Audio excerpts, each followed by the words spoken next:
I'm Joe Hayden. Welcome to our educational video series about buying a home. As an experienced buyer's agent, I have learned that educating my clients so that they can make the best possible decisions for themselves is my highest service. Once potential homebuyers understand how to evaluate and negotiate for a property, they're empowered to make excellent decisions with real, long-term value.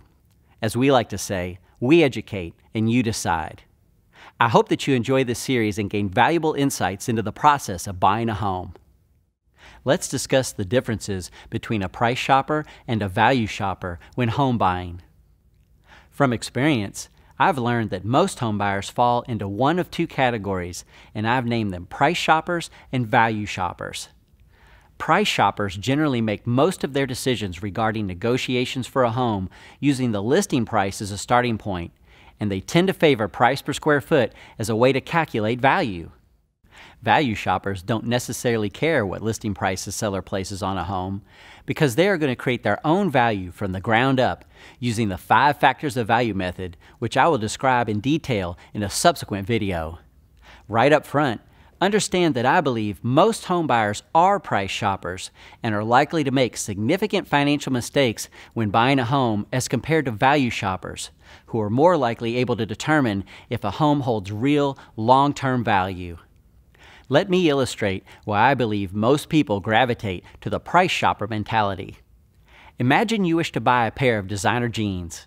You may do some online research to get familiar with brands. You look at pictures and compare prices. You go to the store to actually see and touch the jeans, plus to try them on. There's a price tag right there on the jeans, and when you find the pair that fits your needs, you take them to the counter and pay with little or no negotiation. Does this sound to you at all comparable to the modern home buying process? It should. Let me take it a step farther. I believe most people will spend more time trying on pairs of jeans and comparing prices than they will attempting to accurately value a home before making an offer. I believe this is the case because it is easier for someone to relate to the process of buying jeans. The prices are a lot lower, and the consequences of making a mistake are far less. When faced with a huge decision such as buying a home, since most people rarely do it and don't have an easy-to-follow process, they freeze up and let go of their authority to ask questions and to make informed decisions.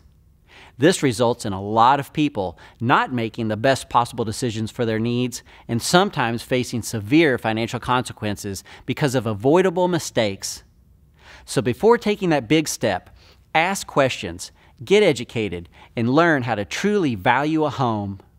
Here are a few common avoidable mistakes made by price shoppers. During negotiations, you will typically hear price shoppers say something like, "I will never pay list price for this home," or "I will only buy this home if the seller agrees to take $10,000 off the list price." The problem with this approach is that it makes the assumption that the list price for the home is a valid price. For example, what if the home is $15,000 overpriced? Getting $10,000 off the list price can be a huge mistake. A value shopper counters this error by not worrying too much about the list price and does their own value analysis as the basis of their negotiations. This gives the value shopper the freedom and confidence to negotiate even in challenging situations like multiple offer deals and still know that they can secure a fair deal. A value shopper can readily identify a bad deal and know when to walk away. Another common avoidable mistake made by price shoppers is to use price per square foot to value a home. This method calculates value by taking the square footage of the home times the price per square foot, which is supposed to equal the home's value. The reason that this is so dangerous is because the numbers used in the equation are frequently in error or just totally made up. Think about this. Where did the square footage used in the equation come from? Was it from the seller, the list agent, the appraiser, or the PVA? How do you know it is accurate? Where did the price per square footage used in the equation come from? Typically, it comes from other area sales, but there are always a range of numbers from which to choose. Which one do you choose? The lowest, the highest, or the average? And why did you make that choice? How do you know that the comparable homes were accurately measured and therefore have an accurate price per square foot? When I see a price shopper using price per square foot to value a home, I know that they are making an innocent mistake because it seems so reasonable and easy to do, but that mistake can be huge and unforgiving. Keep in mind that for just a 1,000 square foot home, every additional dollar in price per square foot equals $1,000 in price, so mistakes add up quickly. The bigger the home, the bigger the possible error.